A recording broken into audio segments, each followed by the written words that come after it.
Okay, so for this tutorial, I want to talk about Quick Mask.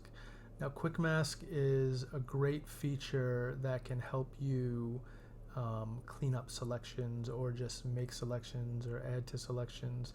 I'm just going to introduce it really quickly on a simple object, but it's really easy to take any selection and just add to it using the brush tool or even just other selection tools.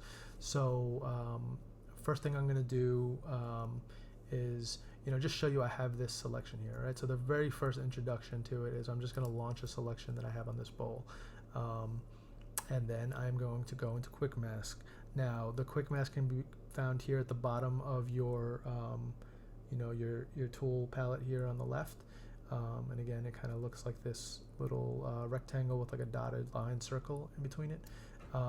So if I click that, it will launch Quick Mask. But as you know, I like to use quick keys, so Q is the quick key to enter and exit Quick Mask. Okay.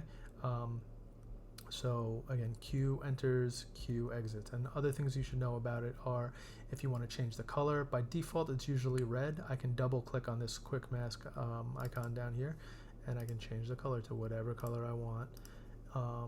And now my Quick Mask will be blue. And then also you can change the opacity of the Quick Mask. So 50% is usually good because it allows you to see what's going on. So even if I'm painting in this mask, let's say, and the way that Quick Mask works is this looks like a solid shape now, right? But when I exit it, it's a selection. So anytime you have a selection, the part that's selected will be revealed in Quick Mask, and the part that's not selected. So right now this is selecting the bowl, and this outside shape is not selected. If I invert the selection and hit Command Shift I, now you can see there's this dotted line around here. So actually the white part is selected now. That's what selection I have. But when I have the bowl selected, there's only lines around the bowl. So when I go into Quick Mask, know that the bowl is selected because that's what you're seeing, and the rest of this is not selected because that's what's Quick Masked out in that color. And again, just to kind of show you how this works, I'm going to take my brush tool, B for brush tool, and I'm going to take the most precise edge that I can get on it, and I'm just going to click along this edge here in white. And now again, keep in mind that with Quick Mask, when you paint in white, that's adding to the selection, that's adding to the part that's revealed. And when you paint in black, you're hiding, the selection, or you're adding to the part that's being hidden, or being unselected. So watch, I'm going to click white. Just click on this edge real quick. And again, so even though this is a paintbrush and this is looking like a flat thing that's happening right here with this blue color, when I exit Quick Mask, you can see it added to my selection right there. So I'm gonna Command Z a couple times to get rid of that. Now I'm gonna do the opposite. I'm gonna flip my color so that black is my color from my brush here. Again, X will switch your colors. And when you're working in Quick Mask, only work in black and white or grayscale. Grayscale will be like softer parts of the selection, right? So black is like 100% hard edge, white is 100% hard edge. But if you're painting with a soft edge in here or a gray color, then you can get like kind of soft parts to your selection, and I'll show you that in a second. But watch, I'm going to paint black now, and then I'm going to exit Quick Mask, and you can see now that subtracted from my selection. But again, I'm just going to Command Z out. Now what I'm going to do is, and this is going to be harder to see in the selection, is I am going to, and just to show you, I'll go back and I'll just do this step one more time, just so you can see that it's really part of my selection. If I add a new layer here and fill it with black, it's only going to fill that selection, right?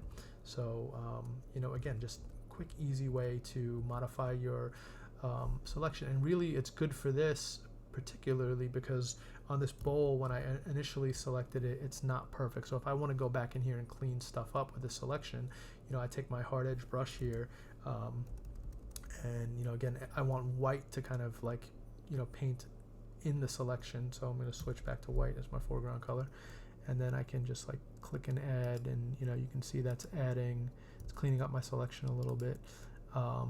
Or conversely, I had this extra bit of glow happening here. If I switch to black and just kind of paint black there. Now right now, my brush settings are like kind of wide, so when if I just paint this solid brush, you can see it's like kind of like scalloped almost. That's because there's spacing in this brush. Now if I go to my brush settings and take the spacing down to 0, you can see that tightens that up, and then I can get a smoother, line.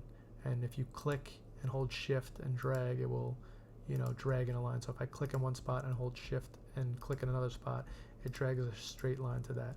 And now my opacity is 80%, so I'm actually not doing this correctly. Like I should be at 100%, so I'm painting in 100% black and 100% white rather than 80% black and 80% white. So with the brush tool, you can always just use the number keys to get to your color values. So again, if I hold 0, it goes to 100. If I hold 1, it will go to 10, 3, 35, 50, but 0 always gets you back to 100. So again, I just cleaned up the selection a little, and that wasn't perfect. And I can clean up other parts of this that are like kind of weird.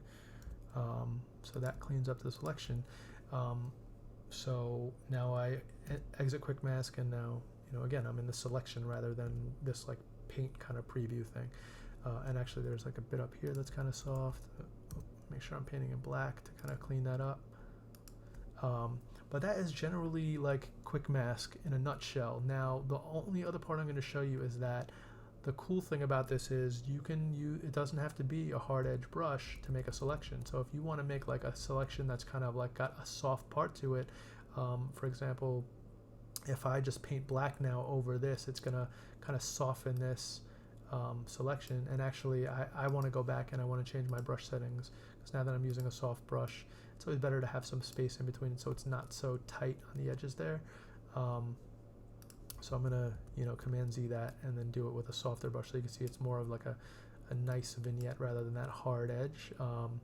So now when I do this, I'm gonna hit Q to exit quick mask, and it's gonna appear like a hard line in my selection, but that's just because there's no way to show the selection graded out like that. But if I fill a new layer with it, you're gonna see it actually is soft in that area where I painted a soft part to the selection. So that is the quick mask, and again I can launch this selection again always by holding Command and clicking on that object, and it will select everything including that softness. So if I hide this and go into quick mask again, you can see it maintains that softness in the mask. So again, very great tool for editing selections or even creating selections. If I got rid of everything that was in this selection and I wanted to just select like a circle of this wood grain texture, maybe I'll take a harder edge brush, and well, first I'm in quick mask now or whatever, so everything is selected here. But if I only want to select something here, maybe I'll fill this whole thing with black first. So black is my foreground color, option delete, so that fills my whole quick mask. And then I'll just flip the color to white and paint a white circle, and again, because I just want to select that, and the part that's not covered in color is the part that's revealed. That's what's selected when I exit, and I have that selection made. So again, great tool for modifying selections especially, and then you can even create some selections using it.